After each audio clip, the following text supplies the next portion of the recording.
talk Edgar Wright and Scott Pilgrim in the world. Or Scott Pilgrim versus the world. Versus the world. Scott Pilgrim v. World. Scott is the world. Scott Pilgrim v. World. Scott in the world. Scott's world. Like Bobby's world, haircuts. Scott's world. Scott's Bobby's Pilgrim world. found the world. So 10 Scott years. Pilgrim's World End. Exactly. So it's 10 years now since that film came out.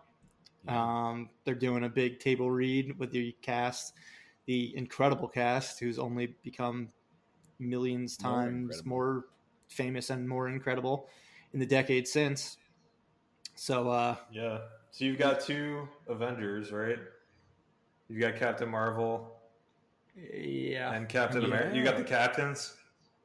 Got the captains. You got both captains. Superman, who was Superman prior to. You have Brandon Routh. You have the Punisher. You have the Punisher, right? The Thomas Jane. 2004 Punisher with Thomas Jane. What a good cameo that was. You also, not even Captain America, but you got the Human Torch. One of the same. Yeah. You got Fox Marvel and the MCU just from one actor alone. Hell yeah. It's just that's such a good movie. If you want to watch a movie that has attention to detail in every possible aspect of it, that movie was shot so perfectly and everything was done so well that you can look, and it's every one of Edgar Wright's movies, but you can go back and you can watch and you'll notice things throughout the entire movie that just persist. Like the moon has a hole in it. I think they show it once or twice before you meet Brandon Routh, and then she says he punched a hole in the moon for her. Then I think they destroy the moon, right? Or something like that. There's so many cool little tidbits in that movie. Yeah, it also kind of feels like a comic book movie, like a real comic book movie, where everything about it came out of the panels is like comic-y, like right off of a panel. Yeah, and as comic-y it is, it's also incredibly video game like. That's true. The old school, like 8-bit, 16-bit, those types of games. I guess even more 8-bit. What was the Universal opening? Did it look more like Nintendo-like or like Super Nintendo-like? No, it was very Nintendo. It was very Nintendo, yeah. Yeah, like the one scene that sticks to me is in the very beginning when he goes to take a piss, and he's got the pee meter that goes down. I guess it probably does do a little bit Super Nintendo-y, a little bit Nintendo-y. But I think most of it's just like 8-bit looking. Yeah. It's so good. Yeah, those visuals were fantastic. It's definitely one of the things that stood out the most for me on the first viewing, which was so different than his movies, the Cornetto trilogy. There's nothing visually like. I mean, it's a very nice like looking movie. The attention, but it doesn't attempt anything like super like crazy with effects or anything like that. It's just all practical stuff. And now he's done both now. So he's, the Cornetto trilogy did a lot with practical effects, and then you do the visual effects with Scott Pilgrim, and then Baby Driver was all just over the top action sequence, like driving and all that stuff. He's really branches out in every possible way that he can do when he makes a movie. Tries new things, which is. So I was watching a podcast about Scott Pilgrim, and it's actually not all like CG, which surprised me. There's actually a lot of practical mixed in. Do they really drop coins from the ceiling? Yeah, there's a real coin. No, yeah, just like so a lot of the stunts and stuff, there was like a lot of practical that went into it. So Chris Evans was grinding down. Chris Evans grinded down the stairwell. Yeah, way, I think. And he really and then blew up. He really went super vegan. Yeah. Oh yeah. Or that was Brandon Routh. Brandon Routh goes. Yeah. Before what's his face? Thomas Jane and the dude from Westworld. He's the other vegan police guy. Yeah. I know him as the dude from Extract. I love that movie. Yeah. That was. What were you gonna say? I don't know. I was just gonna ramble. I was gonna say, who's your favorite of the X's? Oh, it's always Lucas Lee. Yeah, I like Brandon Routh. I like it. Yeah. Trying to think, what is it? Lucas? I don't know. I don't remember Um, his character's name. Lucas is Chris Evans. Chris Evans. Brandon Routh is Todd. Okay, yeah, Todd. Fucking Todd. But fucking Jason Schwartzman does such a good job of just being his smarmiest. Yeah, he's Like the smarmiest. he takes exactly what you like picture him, like a Wes Anderson character, and just dials it up to like 11 in just being a smarmy douchebag. Yeah, he's just a mega hipster. Yeah. Fucking To the Egg point is where really he good, becomes too. this villain, this like evil villain. Yeah. Egg doesn't have a whole lot, but she's really good as a villain. Her fight scenes are really, really good. I think I actually like her fight scenes the best. I guess aside from the last one where he's got the sword and he's just wrecking fools. When Ramona grabs his hands and fights with him and like basically punches her in the face for him. I really, really like that. That was a good one. The one thing I remember from that movie, I could be wrong, but I feel like I don't think the book series, the comic, was finished yet. I think there was still one more volume to come out, and then that movie came out and finished it. So it's like And Game of then Thrones. The book came out. But, Yeah, but with I think, two books that are never going to come out. And good. And A good ending. Yeah. Well, I mean, the movie is very accurate to the books, which is always good. I mean, they somehow pulled that off, but Edgar That's Wright, Edgar Wright, dude. you know? It was surprising. Like, I thought that movie was going to do better though in theaters. It got its following in the decade since, but it did not do very well in theaters. I know a lot of people blamed it to like Michael Cera's like having fatigue from so many years of movies at that point. I guess he had Superbad, Juno, and some other ones that people were just kind of like, oh, well, he does the same thing all the time. And I guess the shtick didn't appeal to people 3 years later as much as it does for other actors who do the exact same things for 10 years and still make money for the same roles. Yeah, I mean, think about how burned out we were on Jason Sudeikis and Ed Helms for the longest time after they, just rammed down our throat and they just did the same thing every single time. Yeah, but I feel like Michael Cera, it's his same mannerisms kind of, but he's not the same. Yeah, he's an asshole. He is not like a nice guy at all. Mm-hmm. Yeah, it's cool to see. He does something different, and everyone's like, "Oh, Michael Cera, it's just going to be this thing," and you go in expecting that. But I knew nothing about the source material.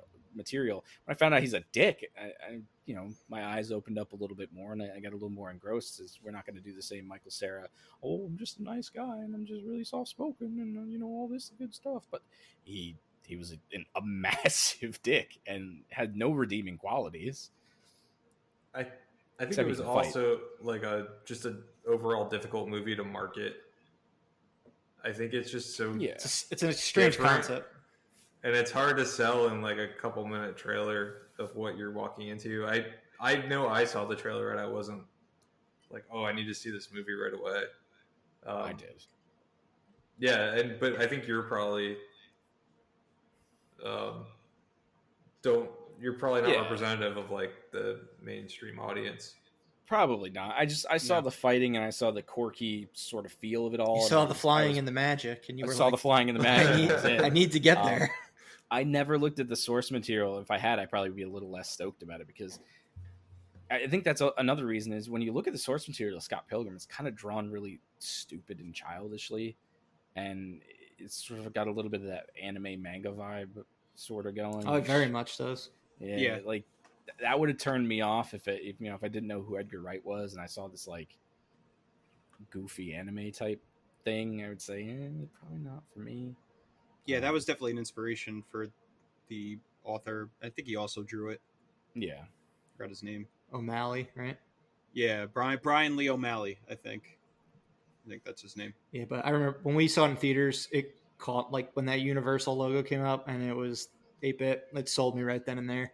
I love when any movie does a specialized studio logo at the start. It's one way to be like, okay, you're trying a little something. You're trying a little hard for this. It's going to be different. It's not going to be the same thing. It's not the same old shit. So I always appreciate that. I also imagine that movie at the time was probably not a cheap film to make. It probably cost a decent amount of money. Probably. Yeah, especially based on the special I think effects. it was fairly big budget. Definitely for Edgar Wright.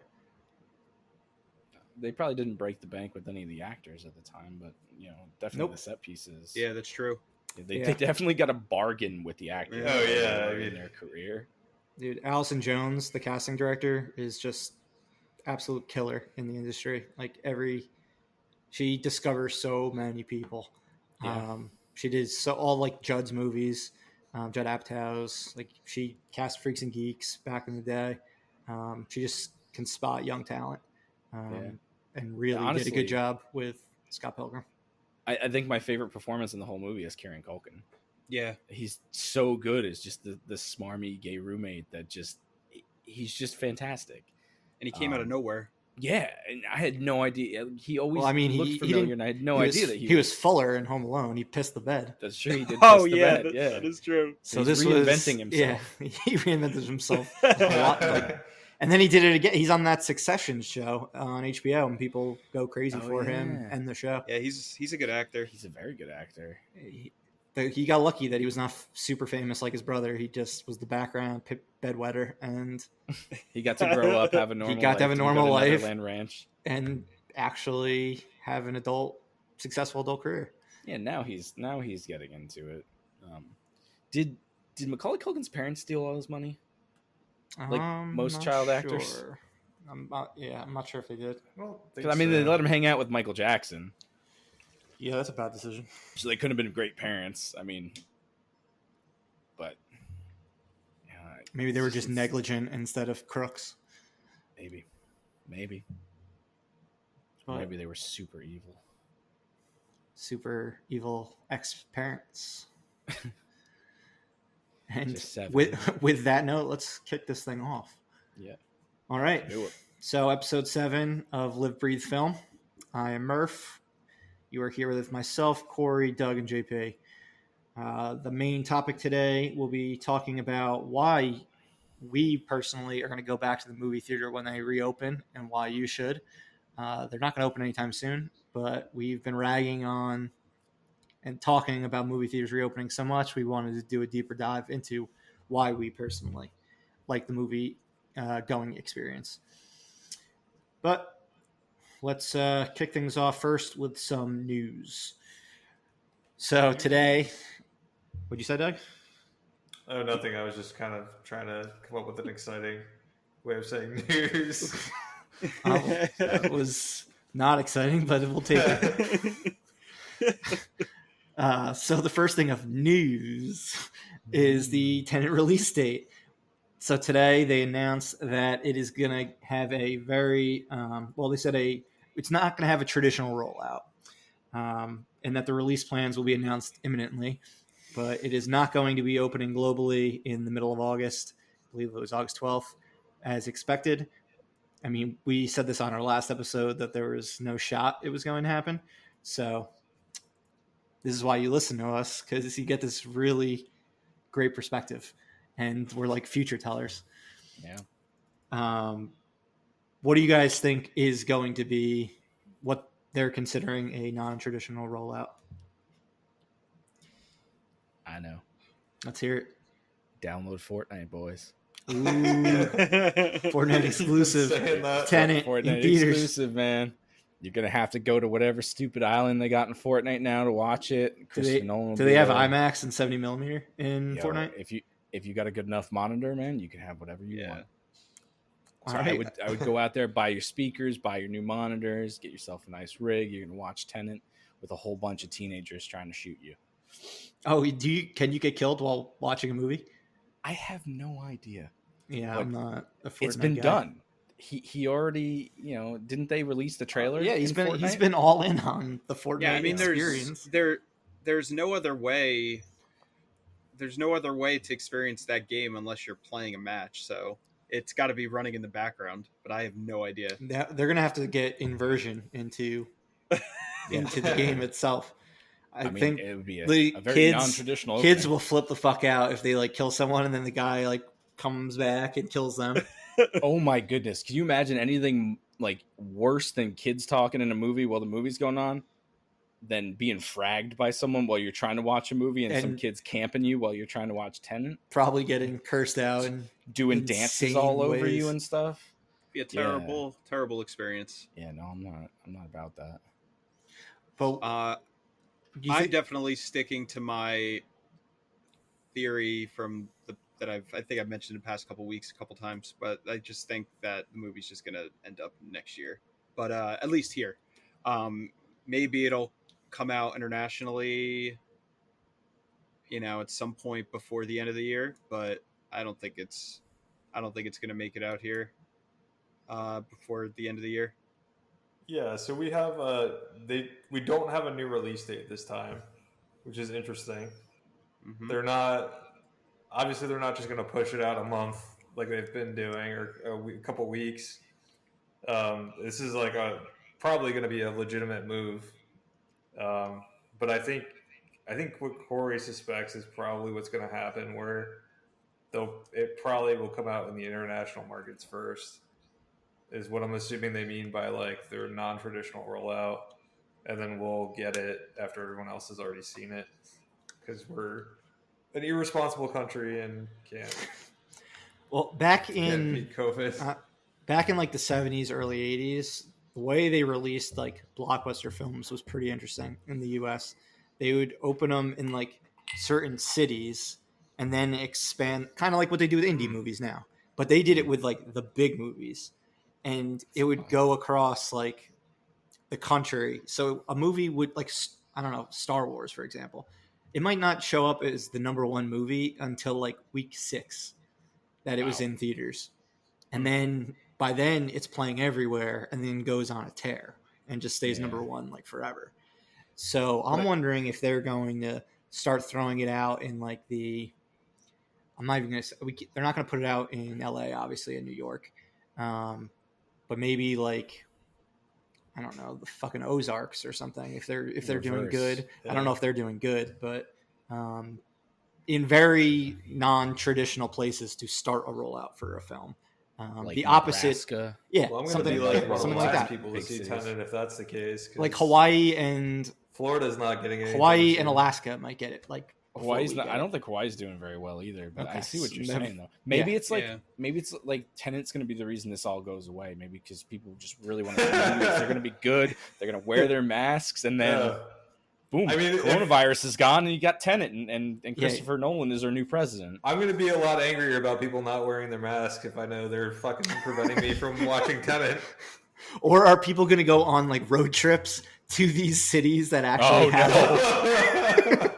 My God. And just bring the virus with them in order to watch country Tenet. family bringing their whole family to go see Tenet. You got these evil city folk dwelling in. They got the coronavirus all over them. Oh no! Oh man, it's gonna be us. We're gonna be the ones that like spread the corona to the Midwest or wherever the hell we. And what about drive-thrus? I mean, they're right now the biggest chain. They're not a chain, but they're the biggest way of watching movies on a big screen in the country right now.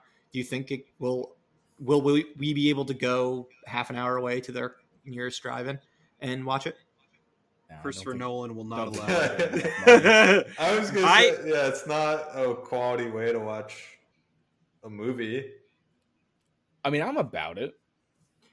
I would love to see it in a drive-in, but I mean, it's not going to make nearly the amount of money it is, and you're not going to get. It would just be part of a way for people to see it. Yeah. And like the problem with releasing it in small markets or overseas and rolling it out is it could have worked in the 70s and the 80s when camcorders were 2 feet long and made probably ungodly noises. Now everyone's got a phone, so there wasn't the internet. On the internet, social media. Spoilers are going to come out immediately. Yeah, as soon as you release it in an English-speaking country, I'm assuming they dub most of these. Maybe they do subtitles. I don't know. It's over. Like people are, you're gonna. I would imagine you probably lose at least 25% of your audience once it gets leaked on the internet, right? Certainly a lot. Yeah. Nolan's lucky though that he has a absolutely diehard, dedicated fan base who will see his shit in theaters because that's what he says we have to do. So if Mr. Nolan says you go die and see it in theaters, there will be a large percentage of them who say, "Okay, master, let's do it." I mean, he might wage war against the studio. We might see a full-fledged army funded by Christopher Nolan attacking the studio. Warner Brothers, I don't know if you guys saw, they sent out a fucking insane email to all journalists telling them basically not to criticize them for trying to put this movie into theaters because they should be invested in the industry being successful, and they shouldn't be saying bad things. They also said that this should be not something that they tell other people about, that they're sending them this letter. But you can't really send something to them and then tell them exactly what you don't want them to say without actually getting them to agree to not saying it. Yeah. So naturally, it was all over the internet 20 minutes after the email went out. That sounds like a terrible idea. Ignore all the slanderous emails you've been receiving from Christopher Nolan. Block him from your email lists. What he says is a lie.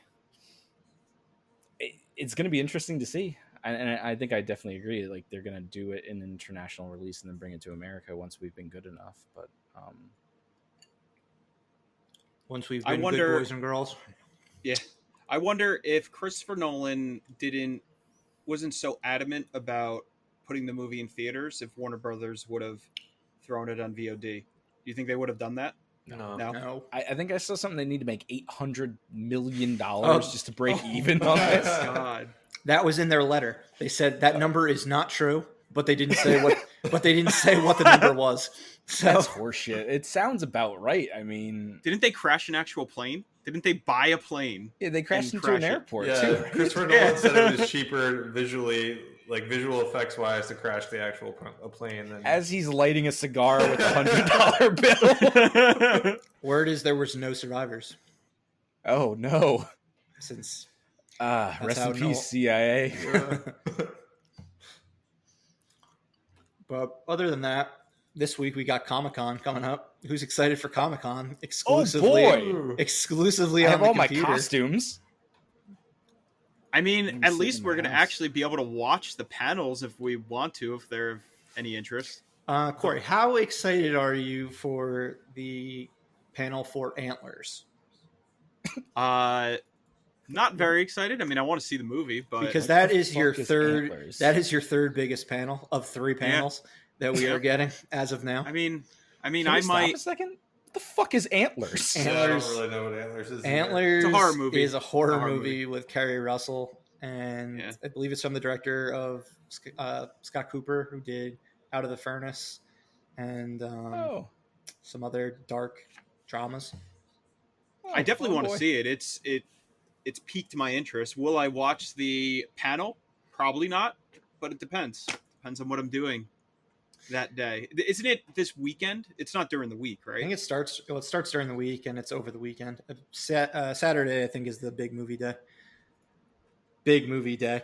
The other 2 movies are the soon-to-be delayed New Mutants and Bill and Ted 3. Oh boy. Which might go VOD. I was saying to the guys that I fully just expect the New Mutants panel to be them announcing another delay, and that's going to be the big news for the New Mutants, that it will open at some point in the next year. Dude, I think I said this on a previous podcast. It's going to be released on VHS in Portland, Oregon, at the one remaining Blockbuster. Do you think that the panel is going to be accompanied by another trailer, like the final trailer, the final trailer? You can't do a final trailer when the movie's not coming out anytime soon. You got to have at least 3 more trailers. So we got that sweet new 50-second long teaser trailer, which shows how horror it is and how different it is, and then they're gonna announce. I didn't watch that. Yeah, it came out today, I think. I didn't watch it yet. I gotta check that out later. I still don't believe the movie exists. I mean, it's they don't even know if reshoots were done. I don't think they were. Some people say they were. Some people say they weren't. What do you say, Doug? Did you say they were? No, I don't think they were either. Yeah. I think when I've tried to look into it, they there was a push for reshoots, and then it just like got abandoned, like everything else in this movie. Everyone was always evasive when asked that question, like for 2-year period in between trailer 1 and 2. Yeah. And then Bill and Ted 3 is the other one. So is there like a Hall H or no? Yeah, it's called the Internet. Okay. Just we can all be in Hall H for the first time in our lives. Yeah. The cast has like the Zoom screen, like the fake green screen behind them, and it looks like they're sitting at the panel table. That would actually be great. I would watch that. Yeah, they did say the New Mutants cast would be there. Oh, wow. But are they going to be together or in their homes? In their homes. They will be all I would assume. I mean, they're all just computer-generated holograms because they don't actually exist. Everything about New Mutants. They're going to look completely different than the characters in the movies since they've aged 5 years since they filmed. Yeah. Yeah. I think for the sake of humanity, they need to just cancel that movie. I'm waiting to see it. Out on excited. Netflix or something. Gotta get my last X-Men movie. Every time they try to put it out, like just something happens to get in the way of it. And well, I'm excited to see what the next calamity will be that delays it to 2022. Yeah, I wonder if has there ever been a movie in history that's been delayed as much times as New Mutants has? It's a good question. I mean, we'd have to look that up. Yeah. I think it's unprecedented. I can't think of anything. We'll look it up. We'll talk about it next week. So, we'll see when Wonder Woman gets released. Eventually. And our last bit of news is for a movie just announced this past week. It's going to be Netflix's most expensive film yet to date. So more expensive than The Irishman, which I believe was over $200 million. But it's directed by the Russo Brothers and starring Ryan Gosling and Chris Evans. So like a real world spy thriller. JP, I think you know a bit more than I do about the plot. You want to dive into that? Yeah, I mean, from what I was reading, it sounded like they were trying to do just a grounded Winter Soldier type espionage thing, with the potential for making it a series, so open for sequels on Netflix and all that good stuff. That's about as far as I really got into it. I don't know if any of that's really substantiated or real, but I mean, that sounds great. It sounds like it has all the pieces for that because you got Captain America and you got the Russo brothers, and they clearly know how to make that type of movie. As you know, if it's grounded in some sort of like spy thriller where you got some government, I don't even know what the word would be, but you know, some dirty dealings going on in the government, it sounds like it'd be a really fun movie to watch. Sort of like an American Bond, maybe. Chris Evans is like to Robert De Niro as the Russo brothers are to Martin Scorsese. I mean, this is going to be their 5th movie working together, and I guess the 5 movies they've made so far. But they're 4 for 4, so yeah. I'm definitely excited for it. It's probably the one thing that I've seen in the last couple months that I'm like incredibly excited for. There's not a whole lot to be pumped about, but yeah, and Gosling does not make bad movies. No. So it sounds like it's going to be incredible.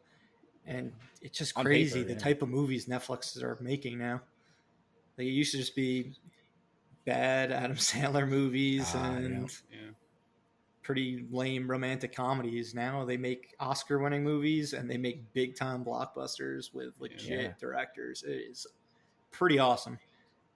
It's great to see. And they don't even need to put it. I mean, it doesn't need to go in any sort of theater. Like, I'm sure it can just drop right on to Netflix, and especially with everything going on, and who knows how long it's going to go on. Who knows what their intentions are with the release? But yeah, I mean, who knows when it's going to be made? Yeah, that too. All right, let's move on to our media diet and what we watched over this past week. Whether it was something that we recommend, that we liked a lot, if we just found it interesting and wanted to share it. We'll kind of go over each of our picks, where you can watch them, and talk a little bit about them. So, Corey, you watched The Witch. Yeah. So I was going back and forth with this and Halloween because I was just on like a horror kick, especially this weekend. But I The Witch I've seen before. Robert Eggers, who directed The Lighthouse. I think he has a new movie coming out at some point, but it's very much a period piece. Takes place, with the Puritans and a family that gets pushed uh, out of their town, and because they're basically not religious enough for the town itself, so they move into their own remote home, and they get terrorized by a witch. And what's fascinating about the movie, I've seen it 3 times now, is that the how accurate it is, like, to that time. Like, the acting is all done in as probably as old English as they really know how they spoke, and it's at times difficult to kind of follow, especially in the beginning. But the film just builds tension throughout I think it's definitely an hour and a half, if that. And throughout the entire film, it definitely uses the tool of just not showing you that much of what's going on, and just building tension all the way till the end. And it's a fantastic film. The cast is awesome. I think Anya Taylor-Joy, who's in New Mutants, is her first Yeah, her first that was like movie. her breakthrough. Yeah, and she was fantastic. Kate Dickie from Game of Thrones, Lysa Arryn, crazy Lysa Arryn. She's in it. The one other actor who plays her husband is also in Game of Thrones. I forgot what he plays, but Did they? yeah, I mean, did they get Bette Midler or Sarah Jessica Parker to no. to play a part? If I feel Is like it Bette more Midler realistic? could do Is it more realistic than Hocus Pocus? Did they show the witch, or was it just someone staring at a wall at the end of the movie? So they do, but It was the goat. Was it the goat? Is the goat the witch? No, Philip. No, the goat is not the witch. But the movie, the story is told in such a way where it doesn't, like, Eggers definitely doesn't want to explain everything to you. He wants the audience to kind of figure things out. And you do see the witch, but it's for like brief moments. But it's atmospherically, it's unbelievable. Like, they shot it all in location, and it's just like the woods is a character in itself, and it makes me not like want to go into the woods. Yeah, but so I've seen this movie too. Oh, you have? Yeah. So the witch is like old and naked, from what I remember. You see in one scene, yeah. Yeah. So she's not. She's One something scene you like or need to see. But the hardest part I had with this movie is just, as you mentioned, they all speak in Old English, and like, just like I have a hard time reading a Shakespeare play or like anything written in Old English, I had probably even a harder time following the dialogue. So how would you recommend? Other than just, do you watch it with subtitles, or like, what's the best way to watch this movie so you can follow it? So this time, because this was like the third time I've watched it, and I picked up bits and pieces more as I've seen it. This time I actually watched it with subtitles, and I feel like I probably should have to begin with. And that really, I got like way more of the broad strokes than broad strokes. I got more like the details. Yeah, because I was just dialogue. Like, I don't know what the fuck just happened, but there's an old naked witch running around, and is she as pretty as the old naked lady in The Shining? Ooh, that would be a good battle. Or not even a battle. You can have like a buddy cop movie with the two of them. Yeah, I think that would be close. I do. Just evil naked women roaming the countryside, having a good time. Make a sequel out of it. But yeah, it's. I don't know if it's on Netflix. I own it. I bought it when I first saw it. So I think it may be on Amazon. Okay, so That's how I saw it. A24, yeah, the A24 usually has their movies on Amazon. All right.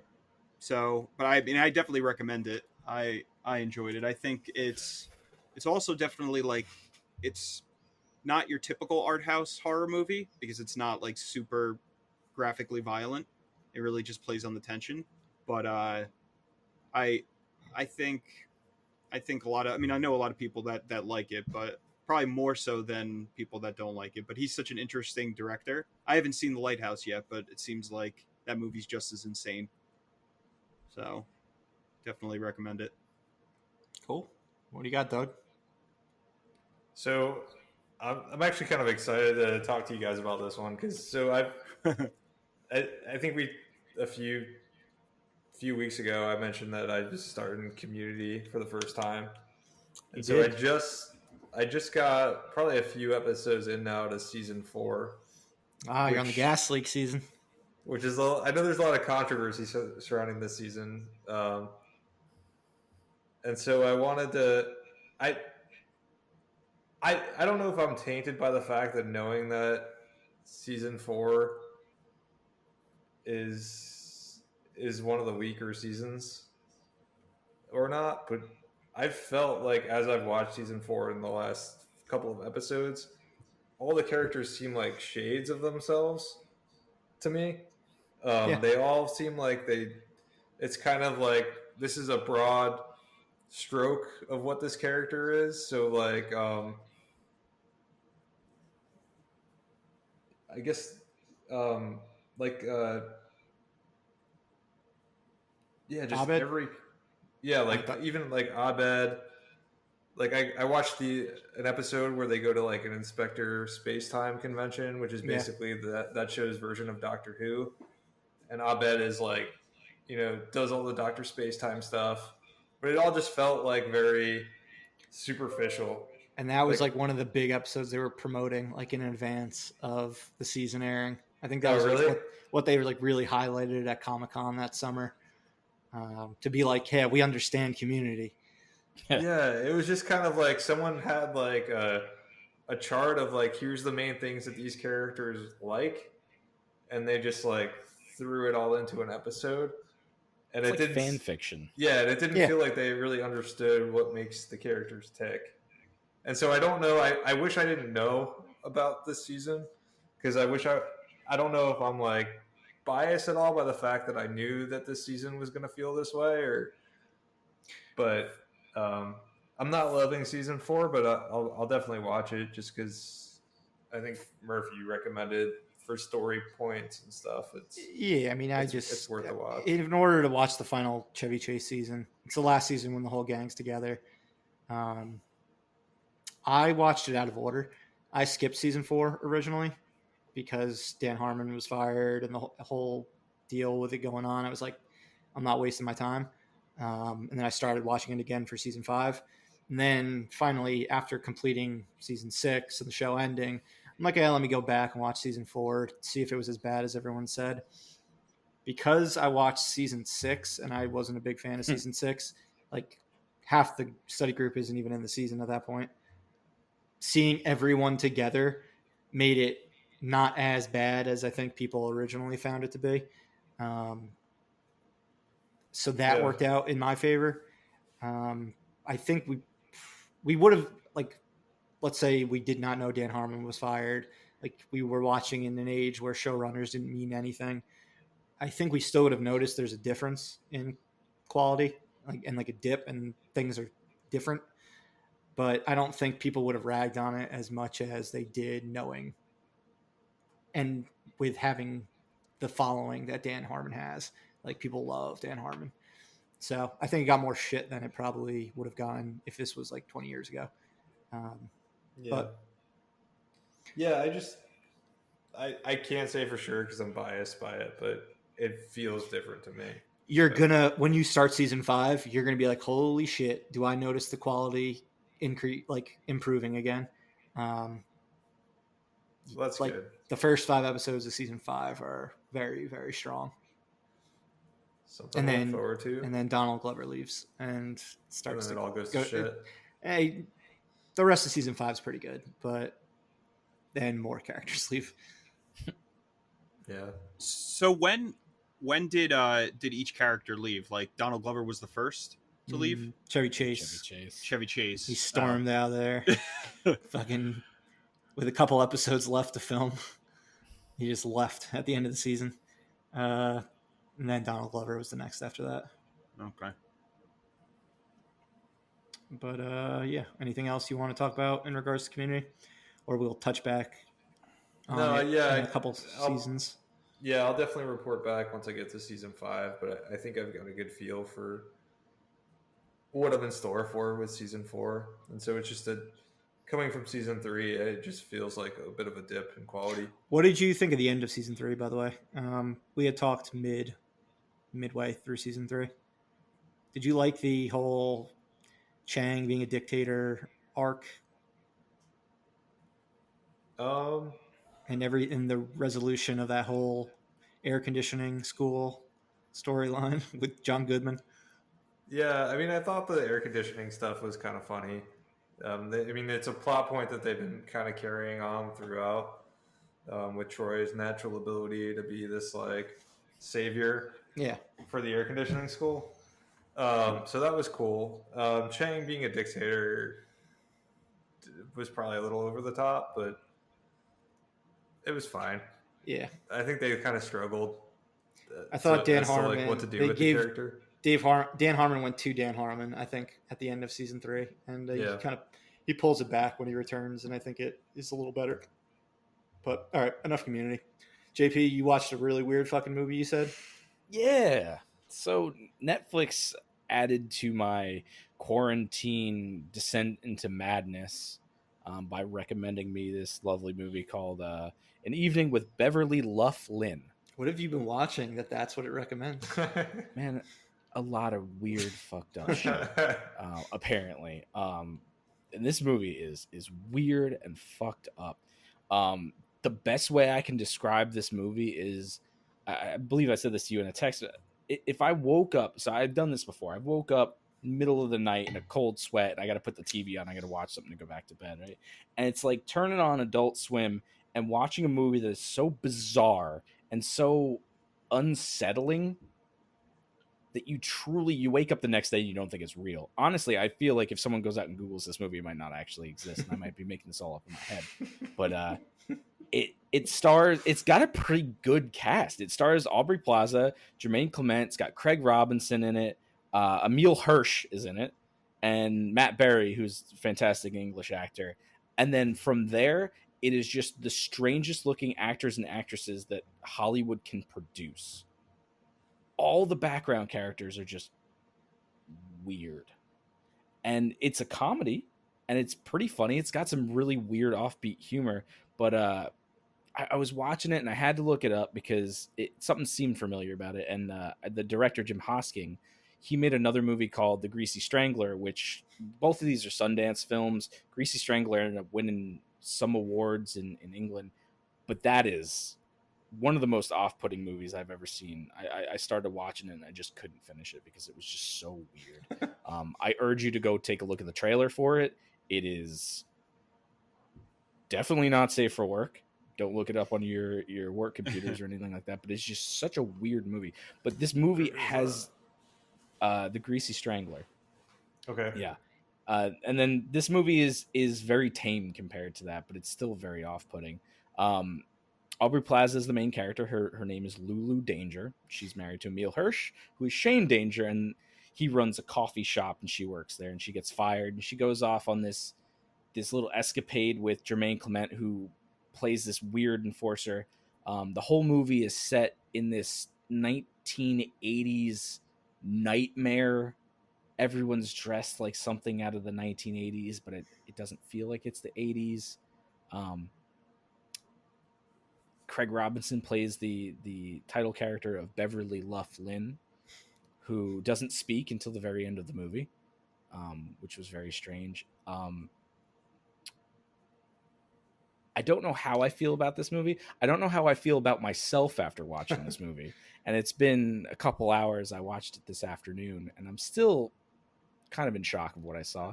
Parts of it were really funny. It's interesting they'd get someone like Craig Robinson and not have the dude speak. He doesn't even sing. There's a part in it where he's singing and it's very clearly dubbed over, and I think that was the point. He needs to sing so people can dance erotically. He does. Well, he does sing towards the end, but it was a very strange choice to dub over him with a different song, and I think that was kind of the point. Yeah. The music in this movie is fantastic. It is so stupid, but I found myself dancing the whole time. It's just really, so you're gonna finish the movie? Oh, I finished it. Oh, you did finish this one. Oh, yeah, I watched this one through. I'm never gonna go back and watch The Greasy go. Strangler. Gotcha. Ever. Just too weird for me. But this one, yeah, it's just weird. It was funny. I don't regret watching it, but I don't know what it says about myself that I watched it. You're gonna get some strange recommendations now. If it already came up for you, now you're gonna get real weird shit because you actually went in and watched the film. It was 77% recommended. We can just have a segment on what weird shit Netflix recommends to you. Moving on. It's like downloading a virus, right? I'm just gonna start getting just some yours really now. Weird stuff sent to me. But honestly, if you've ever watched an Adult Swim show or an Adult Swim, they've had movies that have played specifically at 3:00 in the morning. It feels exactly like The Room. like this. It feels like The Room, but it feels like a Tim and Eric bit. Yeah. But just stretched out as an entire movie. That sounds mind-melting. It is the weirdest thing I've watched in a very, very long time. And I can't stop thinking about it. Well, I had whether or not that's a good thing or a bad thing, I don't know. We'll see how long it's stuck in your head for. If you're still like thinking about it on a daily basis, so a month from now, then I think you made a mistake watching it. But you might have to check with me. Yeah, JP's like journaling every day about it, notes. But scenarios. I had a similar situation, not in the sheer weirdness of the film, but like the movie I watched. Well, movies I watched the Happy Death Day movies last weekend, and after watching Palm Springs and having the whole time loop movies, like jonesing for more of that after Russian Doll and Palm Springs, I went in, watched the first one. I DVR'd both of them back in October. They are not available on any streaming sites as far as I can tell, so I think VOD is the way to watch it. But I don't know. I started the first one maybe at like 2 in the morning, 1 in the morning, had some cocktails, watched it, and was pleasantly surprised by how much I enjoyed it. It's 3 in the morning then. I'm like, fuck it. I'm just going to watch the second one right now. Got more drunk. They are so ridiculous and so much fun. They're not remotely scary. It doesn't pretend to be a horror movie in the slightest. The first one is essentially like a Groundhog's Day premise. The second one is like Back to the Future Part 2. Like it's ridiculous the things that they do in this movie, and they get away with all of them. It just, by that point you like the characters. Also the main girl, her name in the movie is Tree. I don't know if that was like a weird like, oh, let's just like make fun of like parents in the 2000s for naming their kids like stupid shit. But I'm like, all right, so I'm getting into the movie with Tree being the main character. This is weird. And things just get more ridiculous from there. The time loop stuff has its hilarious scenes, has deaths, suicides that are just get more ridiculous as it goes on.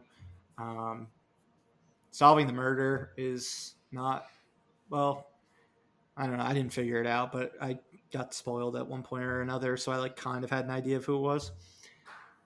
But you guys need to watch it just so I know I'm not crazy and that these movies are like legit good.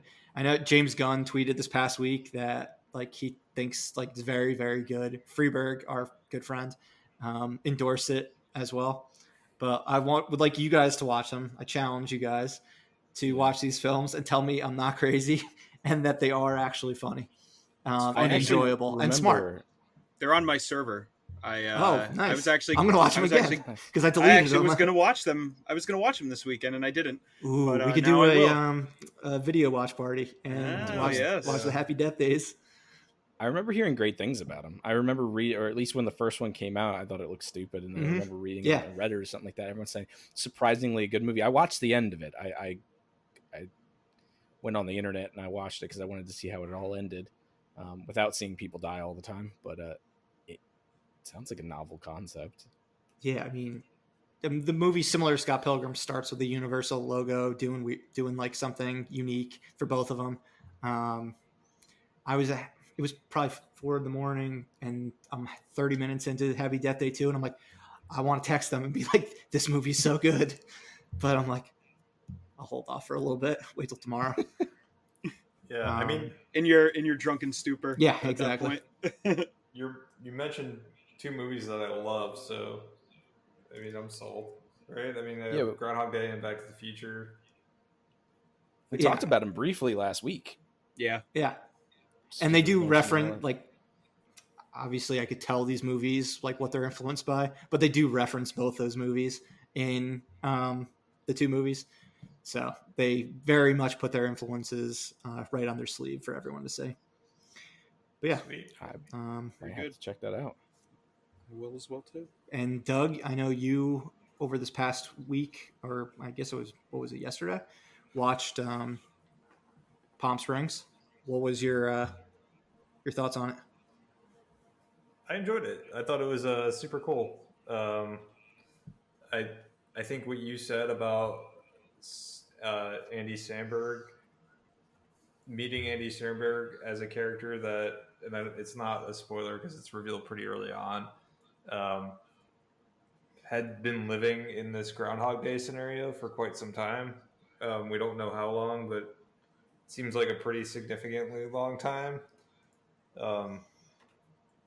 Was an interesting take on the Groundhog Day scene, and then they kind of one-upped it by having another character join him in his Groundhog Day experience in this rom-com type movie. And so I liked it. I thought it was fun. I thought the acting was great. We got the mother from How I Met Your Mother. Mm-hmm. Did you actually watch? Wait, did you watch How I Met Your Mother like all the way to the end? That you knew, like that's where you knew her from? Yeah. No shit. Yeah. So we got the mother from How I Met Your Mother. The asshole husband was CW Superman. Oh, that's who he was. Tyler Hodgson, yeah. And then you mentioned too that we got J. Jonah Jameson and J.K. Simmons, and so I thought it was a good cast. It was a fun script, and I enjoyed it. So thank you for the recommendation, and I will take Happy Death Day, and that'll probably be reporting back on that next week. That will complete the time loop series as of 2020 until we get more of them. Just keep throwing out the time loop movies, and I will keep consuming them because I love them all. All right, then. Let's go to our feature presentation. I mentioned it at the beginning. I will mention it again. So we wanted to talk about why we're going to be going back to the movie theaters when they reopen, why we recommend it to you guys. We're also going to talk about the pitfalls of going to a movie theater because, let's face it, there are a bunch of them. But ultimately, the experience is a very different one than staying home and watching a film at home. I'm sure Christopher Nolan would endorse this segment. So let's just start with the positives. Why are you guys personally excited to go back to a movie theater, whenever that may be? I'll let anyone go. Yeah, I mean, I know we mentioned this before, but before we started recording, but I miss the Bavarian Legend pretzel. Shout out to AMC theaters. Yeah, for their 20-something dollar 1.5 pound pretzel. It's an amazing thing. Yeah, I mean, to kind of kick off that, I miss the whole experience, like going to the theater, getting shitty things that you shouldn't be eating, and just going to a theater and watching a movie with a friend or girlfriend or wife, whatever, bunch of friends, and that whole experience is just, it's lost on us now. Like, and I know, like, for me, grew up going to the movies. I always loved going to the movies, so it's been difficult to not have that in my routine. So definitely, I would say that for sure. Yeah, the snacks are definitely not on par, at my house at least, in comparison to You gotta a get movie theater. a giant pretzel maker and you're all set. Yeah, that's the next purchase. So It I can't be can too hard to I make can a have a pretzel. 1.5 pound pretzel by myself, which I did attempt when seeing the movie Tag at a couple of years ago. I couldn't finish it. I probably got 3/4 of the way full and thought I was gonna die. So I don't recommend it. It's a lot of pretzel. It's a lot of carbs. Carbs are the enemy, but it's a fantastic pretzel.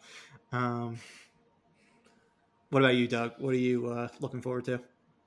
I think if I had to put one thing above everything else for like a movie theater experience, it's got to be the crowds.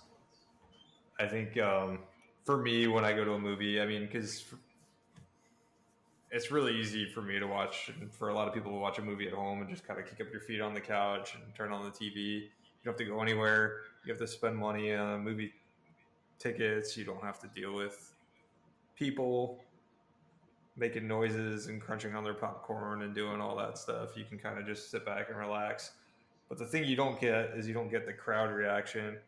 And I think especially for like a lot of the Marvel movies, especially like Endgame, seeing that movie with a crowd versus seeing it at home is like two vastly different experiences. I enjoy them both, but like seeing those moments that you've been waiting for the entire series with like a bunch of people that have also been waiting that entire time, and just hearing everybody like go crazy when those moments happen, I mean, you can't recreate that at home.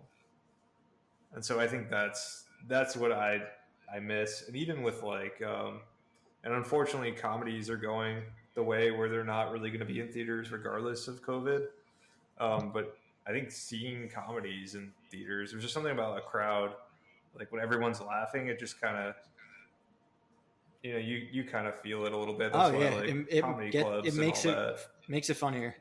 Exactly. There's one of my favorite movie going experiences when it comes to comedies. I think all four of us saw it together, was Superbad. Yeah, I don't think That I've was ever been in a fantastic. theater that laughed that loud for that long for the entire film. It was really cool. Yeah. Snakes on a Plane is the one that sticks out to me the most.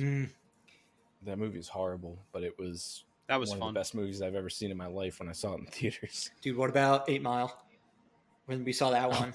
Dude, Oh, yeah, that with the was rap like battle? we were at a rap battle. I mean, I've never been to a Yeah, rap battle, that- but it's what I imagine being at a rap battle would be like. We can put that in the dumpster part of going to movie theaters because I hated that so Oh much. my god, I loved it. Oh, no. Felt the So- energy. But you, Doug, you mentioned the Marvel movies. Endgame was insane. It was nuts. I mean, that movie was built for just to like satisfy fans. And so like seeing moments like, I mean, obviously Don't one of the big spoil it. moments. Yeah, let's just spoil the shit out of this because it's been out long If you haven't enough. seen it, But seeing, there was only a like- spoiler warning for like 2 weeks where people weren't allowed to talk. So you're good. Seeing like the hammer fly back and like it's Captain America that was calling it, not Thor. It's just I was like the loudest person in the theater. a badass moment. What'd you say, JP? Did you squeal? What? Did you squeal, JP, when the Dude, when I was the alarm came from? loudest person in the theater. Which The is only time I've- hilarious because you were the angriest person when we saw the Incredible Hulk and somebody was the guy was wouldn't shut freaking up. out. He almost ruined the entire after credit sequence. So I wouldn't have even known what the hell the Avengers were. 12 years later, everything changes. Slamming Hulk smash. That's so funny. He said the thing. So wait, just I think I was there, but I don't really remember this. What happened? The only good part in the entire Hulk movie starring Edward Norton, when he said Hulk smash, the guy behind me just started clapping and stomping on the floor and repeating the line over and over and over again. And he was still stomping during the after credits scene with Iron Man. Yeah, you really. I think you actually told him to shut up, so yeah, we could actually hear what Robert Downey Jr. was saying. Anything. Man, that was hours ago. Obnoxious. Yeah, that's kind of a little crazy to get over, like Hulk smash. Yeah, I've turned into that person though, because he might have had a heart attack during Endgame based on that reaction just to Incredible Hulk. Yeah, when I saw Once Upon a Time in Hollywood, I was laughing for almost the entire last scene of that movie. Just a maniacal laugh. As loud as I possibly could. It was the funniest thing I think I've seen in theaters in a very long time. Oh man. What about you, JP? Yeah. What's something you're missing? Hey, I'm looking forward to wearing pants again when I see movies. I'm looking forward to it being an event because I don't like wearing my pajamas for 24 hours a day, 7 days a week, man. I don't get dressed. There's no reason to get dressed when I'm watching movies at home. I can put jeans on, put a t-shirt on, make it an event. JP's go to the all movie about theater. The no pants party. Yeah. Get a Bavarian legend. But in all seriousness, like I'm looking forward to it being an event. I'm looking forward to getting dressed, look nice, go out to the movie theaters, watch a movie, instead of the same monotony of just sitting on the couch and watching a movie wearing whatever the hell I was wearing when I woke up 3 days ago. Yeah, change scenery is nice, going out's nice, all that good stuff. I'm just looking forward to getting out of the house and seeing it again. I remember seeing a commercial the other day that was talking about we asked a bunch of people what they would do once all this stuff went over, and it wasn't going out to the movie theaters and doing this and that. It was seeing their family say, no, bro. It's going to the movie theater because that's exactly what I want to do. This commercial does not represent me.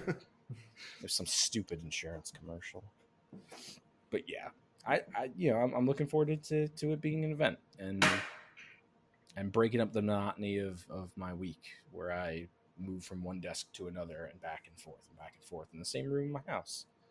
And the TV's here too, so I don't leave. You don't have to leave the room. Send help. I don't send everything in pretzels. I don't leave this room. It's on the second floor. Send them through the window because I can't come downstairs. I'm gonna Google how to make a Bavarian pretzel. Dude, it's a pretzel. No, but I'm pretty sure it's not. Can't just be a pretzel. It has to be a legend. No, you have to learn how to twirl it. No, Bavarian legend. Well, the Bavarian legend, yeah, needs to be a legend.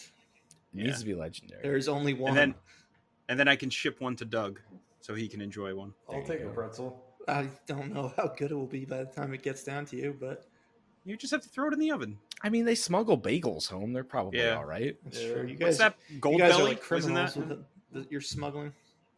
What's up? Don't they ship? Isn't there like services that ship like food like that? You can ship Gold belly. You can ship frozen. Yeah, Gold Belly, man. I got a like brisket from Texas. Yeah, I mean, shipped overnight. That was nice. Fully cooked. And then good. As for me, what I'm missing is like the IMAX, the Dolby theaters, those really special theaters that you just can't get the same experience at home, where the screen is absolutely massive, the sound it's practically deafening, and I already have shoddy hearing, so it's fantastic. You spend enough money at home, man. I get to hear everything. It's great. But yeah, that's definitely what I'm missing the most. And like the true size IMAX, like not the Limaxes that you're getting at AMC theaters. Sorry, AMC, for every time I give you a compliment, I'm going to shit on you. But the legit ones where they were just massive size screens. That's a rarity these days. Yeah, it's a rarity, but they are incredibly special in the way movies should be seen. And that's just how I feel. Movies should be seen in kind of circling back to what everyone said in a community setting, with strangers around you, all with one common appetite, which is enjoying a feature film. whether it's a comedy and laughing, a scary movie and just being shook and jumping from little scares, an action movie and just going buck wild, all of those things. And then, like I said, having lots of bad food that tastes good but kills you. Yeah. And then, and drinking. If you're at an Alamo Draft House, that's something that we wanted to talk about. Alamo Draft House, best way to see a movie. Awesome. Outside of an IMAX. Fantastic. Who doesn't want to drink some beers and eat really good food? They don't quite have anything as exciting as a Bavarian Legend, but the menu's pretty stacked. Oh yeah, no, the food's so good. They've got that whole really strict non-talking rule. Yeah. And I love the way that, because one of the worst things about like those dine-in theaters is like the person next to you or the person in front of you is like ordering something and you're like trying to watch the movie and all you can hear is like the back and forth of like whatever meal or drink the person's trying to order. And so I love like Alamo does like where you just write it on a piece of paper and stick it up. And it just kind of like eliminates all that back and forth distraction. Oh yeah. Now I love their strict rules about all that kind of stuff. I went on a date with my now wife back then, and we went to the movie theater. The movie started at an Alamo Draft House, and she's asking me questions, and I just stone face gave her the no. I want to come back here. Don't you dare. They'll record you and they'll play you before movies. You look like a fool. Can't do that. Wanted posters. I have a status to uphold. If you get me kicked out of here, I don't know if we'll get married. We probably wouldn't know, to be perfectly honest. But that's a good segue, Doug, because aren't we going to talk about negative experiences next? We are. Yeah. I had to stop going to my dine-in theater because people were so damn loud. Just wasn't worth it. Yeah, I mean, I think we've all had movie-going experiences where we've wanted to kill someone. I have personally gotten people kicked out of movie theaters before just because I want to enjoy my movie. So I will fucking be a complete. What's the current term that people are always calling for going to managers? Karen. I will Karen the shit out of obnoxious teenagers, especially when I know they're sneaking into a movie theater. I was able to do that when I was younger because I respected the audience and would watch a movie quietly. If you're doing something wrong, don't bring attention to yourself. Exactly. You know? But you screwed up. If you're going to screw up the movie, then I will get your ass kicked out of there. You know what I don't get? I don't get the person that comes to the movie theater alone. I've had this happen so many times. They come alone, and then they sit there on their phone the whole time. The phone's like the other. It's the Why'd silent. you come to the movie? It's the silent thing that drives me crazy because especially like if the light can like catch my eye, Blinding. I just like. So the problem with like people talking or people on their phone is like I just stew and then I like lose focus on the movie because I'm so angry.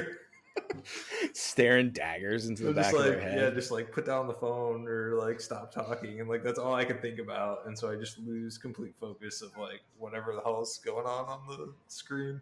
Even if you like accomplish like getting them to shut up, you're still like thinking about it afterwards because it's like you were just so annoyed at the time. Because like I think all of us are people that like it's gonna take like a decent amount before we actually like be like shut up. So, like once we get to that point, we're not just gonna calm down immediately after and start enjoying the film.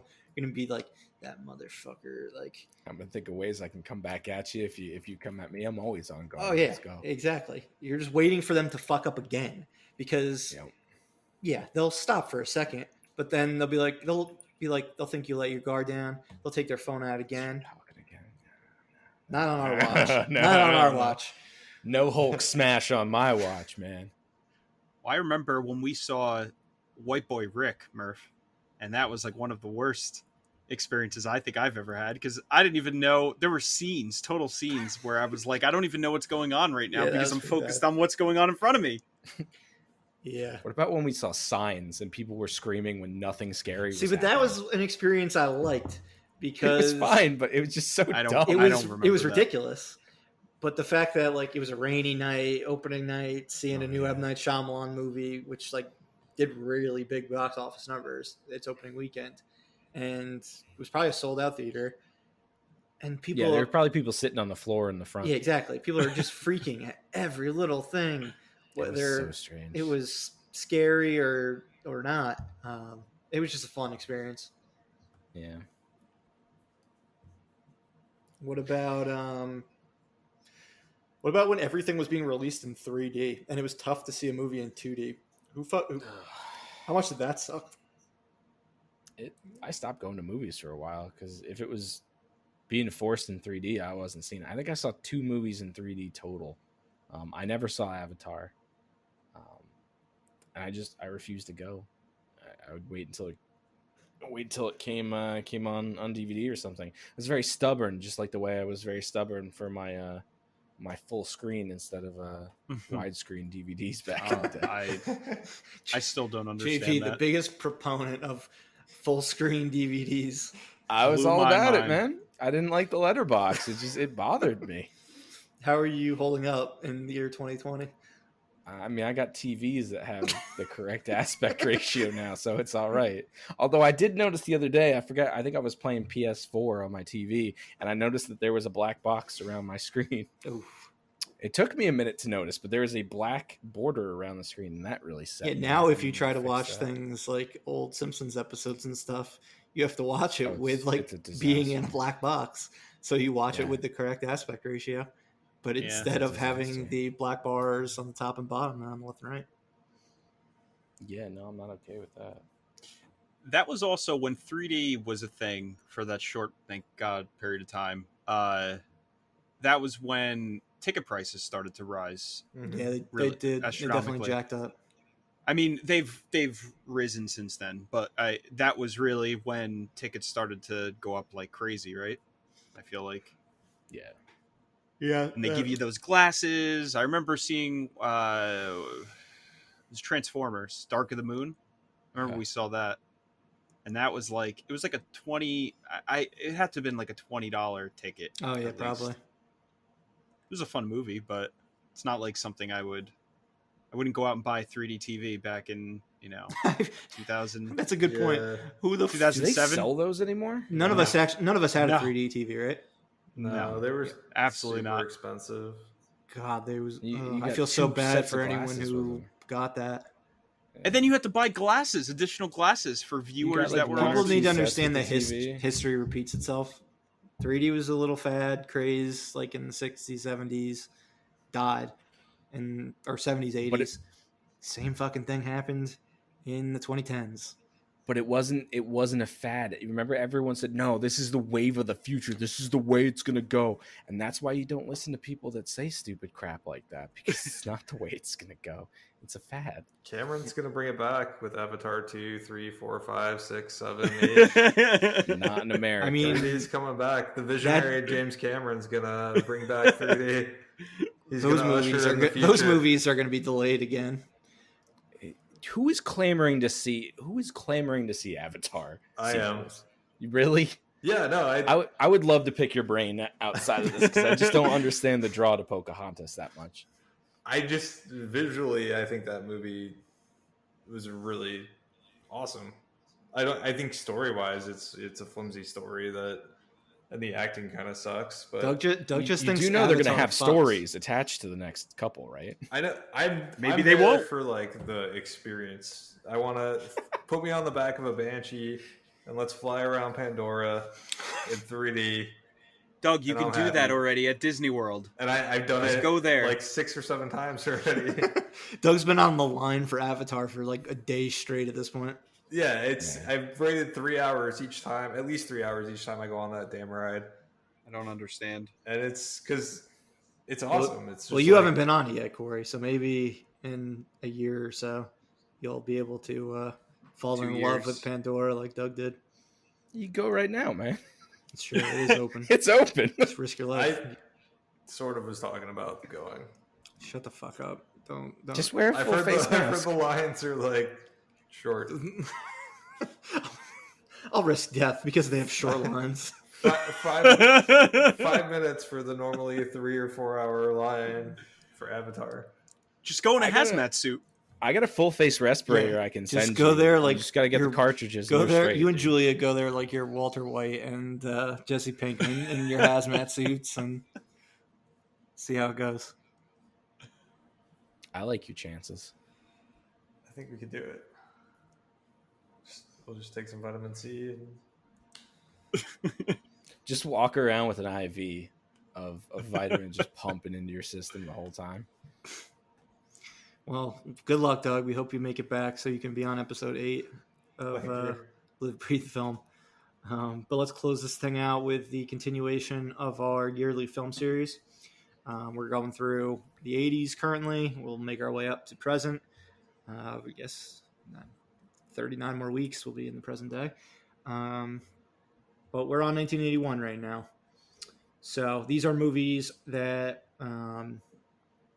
might not necessarily be our favorite film of the year, but there's something that kind of stuck out. They're films that stuck out to us, whether we watched them when we were kids or recently. It just has something that we found memorable, that we felt was worth talking about.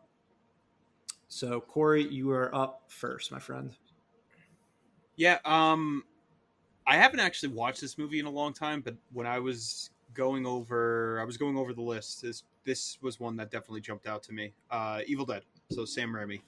I remember when I saw it when I was a kid, and like even when I've watched it recently, maybe over the past couple years, it still holds up really well as a good horror movie. And I mean, correct me if I'm wrong. Was that Sam Raimi's first foray into that type of film? I think it was his debut. Yeah. So I mean,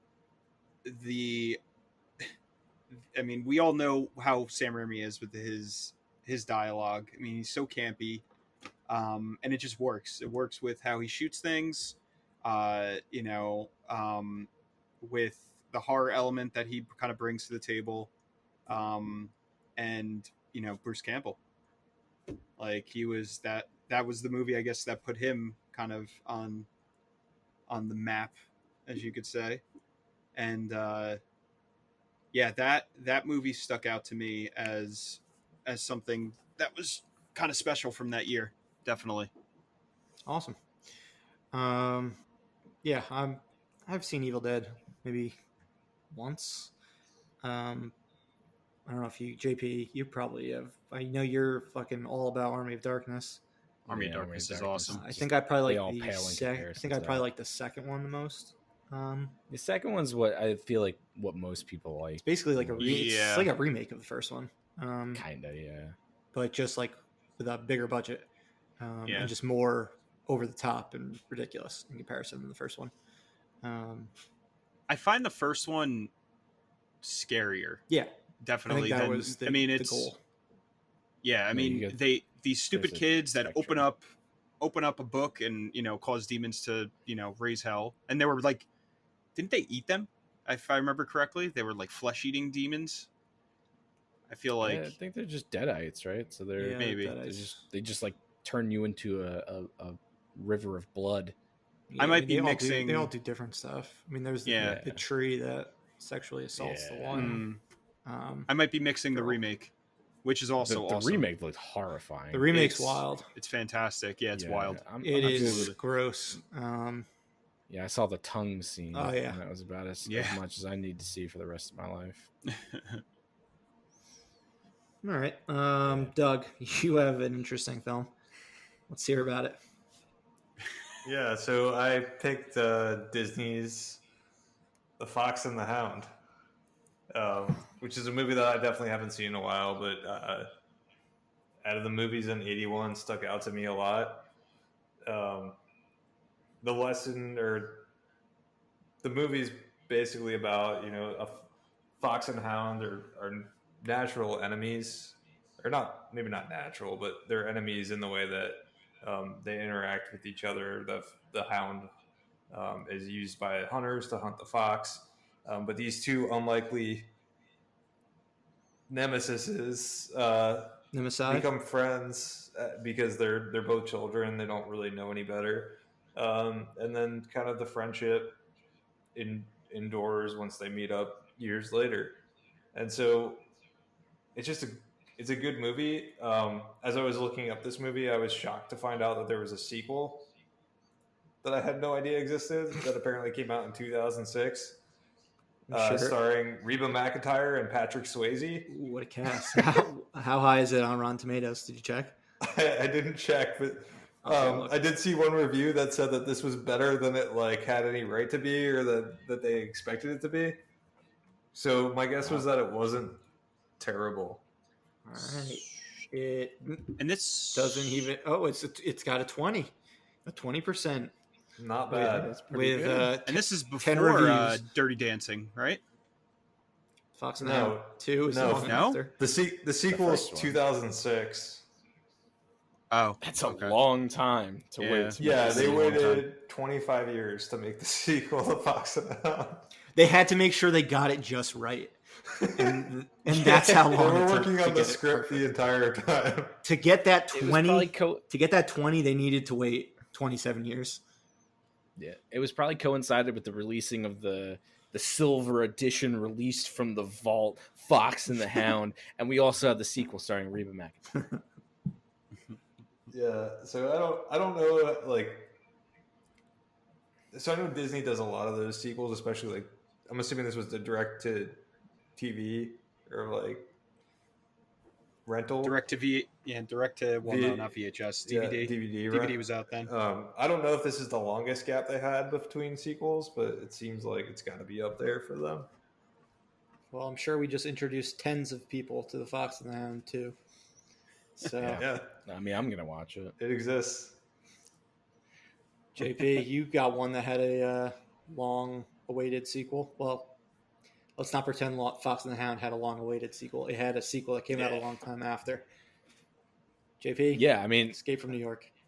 Yeah, Escape from New York. I actually like the sequel better. I'm one of those weirdos that... Really? I find myself liking sequels better than I like the original ones just because I'm dumb. Yeah, I like LA better than New York, but I still think New York's a fantastic movie. I love Snake Plissken as a character, and it's one of those movies where he has this weird backstory that you never kind of figure out why. Everyone meets him and says, Snake Plissken, I thought you were dead. It's just such a good throwaway line that just keeps occurring through the film. Isaac Hayes is the Duke of New York, #1. What a great villain. He's got the limo driving through New York with his chandeliers on the front, lighting the way in the distant apocalyptic future of 1997. Such a weird movie, but it's one of personally for me, it's one of John Carpenter's best movies. I think the two Escape movies I like them slightly better than some of the other ones that are really, really popular. He does such great soundtracks for his movies. This kind of harkens back to the Nightmare movie I watched on Netflix, where it's just got such a goofy, dumb soundtrack, and I love it. And it's like John Carpenter sitting in a room with one of those tiny little Casio keyboards we all had as a kid that you could record loops on, and he's just making funky little beats on it, and threw them all in his movie. And there are still some that stick with me to this day, and I'll hear them, and it snaps me right back to watching this movie as a kid. I love Snake Plissken as a character. I would love to bring Kurt Russell back and make him play it again, because I love Kurt Russell as an actor. What year was Escape from LA? 90. Well, not what year it came out. What year was it taking place? It came out in 96. I know that. It doesn't occur too much after the first one, I don't think. I think it's a few years, but I don't. Yeah, I think it's around the same time period. It probably hits around. It's probably 2000 to be perfectly honest. Mm-hmm. It probably. Is. Yeah, 2000. 2000. Oh wait. Oh, in 2013. 2013. Yep. Wow. So that. Also, crazy year. 16.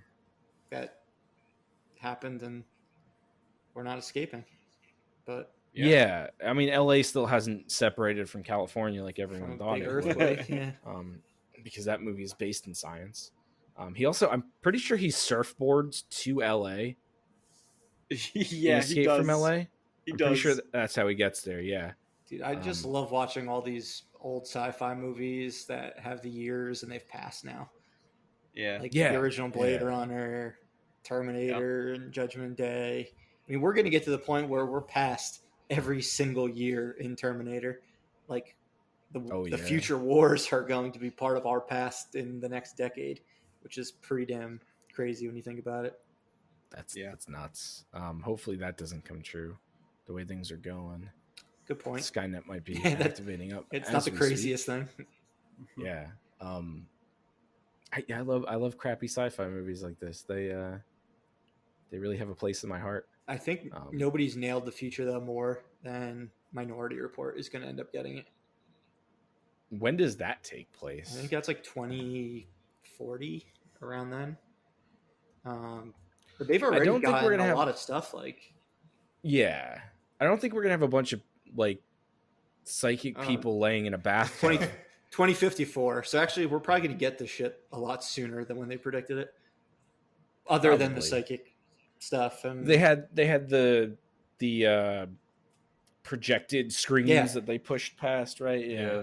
I'm looking forward to that. But I think like them making that movie made people want to make those types of screens way sooner than they would have happened had it like not been in a big blockbuster film. Yeah. Where did they get the precogs? Just like people? Yeah, they're psychics, dude. Yeah, they just found like they put Miss Cleo in a bath, and then she finds the murderers before they murder people. Okay, but then you take them out of the bath, and all they do is scream. They kidnap those 3 kids from the mom, and they killed the mom. It's a good movie. Sorry, we have completely. I haven't seen it. So sidetracked. JP, do you have anything else to say about Escape from New York? Otherwise, we'll go to another Spielberg movie. No, not really. I love it. All right, that's about it. I love it, and you can't say anything bad about it. I would not do that. So let's move on to my pick. It's probably the most fun. I'm not even going to try to compare the 2 movies. I got Raiders of the Lost Ark, which is just a incredibly fun action adventure. Obviously, you all know Indiana Jones, famous archaeologist, teacher. Also, I just found out this past week that for some reason, Marion was a 15-year-old teenager when they hooked up the first time. And Harrison Ford is supposed to be like in his mid-20s. Yep. And they thought that was a good decision. It's the 40s, man. That's true. Yeah, I guess. Or the 30s. Were allowed back. The 30s. It's just kind of a weird writing choice. It's a very weird writing choice. Like, you could have made her easily like 18, 20. Yeah. But no, they're like, let's make Harrison Ford a creep. Yeah. I would love to know whose writing note that was. It was definitely George Lucas and Steven Spielberg. Yeah. One of them. Probably George Lucas. Yeah, I would guess Lucas. It's like, this will be a fun little twist on the hero. Let's make him a real creep. Well, it's not something you remember, though. I mean, it's not something that's stuck in my mind, and I watched it back in October. No, because they don't make it clear. But if you read the notes, like for them making the film, they make it very clear and very creepy. Sweet Jesus. But yes, I did not notice this when I was a kid when I was watching the movie. Things I did notice when I was a kid were that Nazis are bad, and for some reason it's 2020 and we still have to say that. So maybe people should be watching Indiana Jones movies. Also, I found out that when I was watching Raiders of the Lost Ark and I was watching the Mighty Morphin Power Rangers movie, Belloc, the villain in Raiders of the Lost Ark, is Ivan Ooze, the villain in the Mighty Morphin Power Rangers movie. So Paul Freeman's career went downhill fairly quickly. I mean, you could say that, but I mean, I love that movie. One of the best villains of all time, probably. It also had great special effects. They hold up very well. Yeah, that Raiders or Mighty Morphin Power Rangers, the movie? Mighty Morphin Power Rangers. Nah. Yeah, they look real good. Just make sure to watch the ending scene. They're fantastic. Yeah, that bug. I can't wait to watch that. That. It's why we shouldn't have gone all in on CGI in the 90s. That's it. That's what Yeah, it's an it example should have been a of. guy in a suit stomping on models. Would have looked better. Yeah. It would have aged better. That too. Despite Probably. just being a bad movie. Also, the ending was and still is absolutely brutal. I do it's not so know gory. how in the world they got away with a PG rating. I mean, Temple of Doom essentially invented the PG-13, that and Gremlins in 84. But in 81, I would think this should have been an R-rated movie. If it came out today, it wouldn't get a PG-13 based on that ending because the amount of blood just dripping from all their melting Nazi faces is wild. All you had to do was close your eyes. Yeah, That's all you had to do. exactly. It's that simple. Yeah, and I wonder if speaking of all you have to do is close your eyes. Indiana Jones accomplishes nothing in that film. No. Everything he does basically gets undone or proved to be not essential to the end game. If he just stayed home, chilled, let them find the Ark of the Covenant by themselves, the Nazis and Bellic, faces would have melted still. Would have ended the exact same way. That's true. So it's like that middle Star Wars movie, the new one, where no one had to leave the ship and they could have just stayed there, and then everything would have been just all right. Basically, I mean, Indiana Jones is just a flawed dude who goes on adventures. But he does it because he tries wants to do good. Yeah. He is ultimately a good person, I would think. But yeah, his actions really don't matter. I don't know if that's necessarily the exact situation with each movie. I think in Temple of Doom, he saves the day. Yeah. Last Crusade, you're going to end up having the same ending. What happens at the end of Last Crusade? You're Blanking. dealing with them choosing the cup, Yeah. Oh. the Holy Grail, and they're going to end up picking the wrong ones. Well, honestly, they could have just brought a whole bunch more people in there, and then eventually they would have picked the right one. Yeah. So, And it's a then good thing he got it. Kingdom of the Crystal Skull, that one just didn't need to happen. Just making that movie was a bad decision. Yeah. That didn't need to happen. Yeah. I don't even want to think about that movie. We'll see what happens with Indiana Jones 5. But no, it's a fantastic movie. One of Spielberg's best, one of Harrison Ford's best, one of the most iconic characters in movie history. It's crazy to think that at this point in time, if you go back from like 81 to now, if you go back from 81 to 40 some years earlier, you're looking at movies like Casablanca. Like, that's how old Raiders of the Lost Ark is. I was reading this on Twitter this past week, if the Indiana Jones 5 happens in real time, Indiana Jones can watch the first Star Wars movie in theaters. Oh, wow. So it would take place in the 70s. Yeah. It will take place in the 70s. When did Crystal Skull take place? 50s? 50s, yeah. And it's already been 12 years since it came out, and it's going to be at least another 2 years. Yeah, because there's that scene in the beginning where he gets caught in the fallout of a it's all the Russians test, right? So it's So is Kate Blanchett the bad person in Crystal Skull? Yep. I don't think that's a role she's particularly proud of, but what a bad movie. It's a terrible and then movie. Should have been better.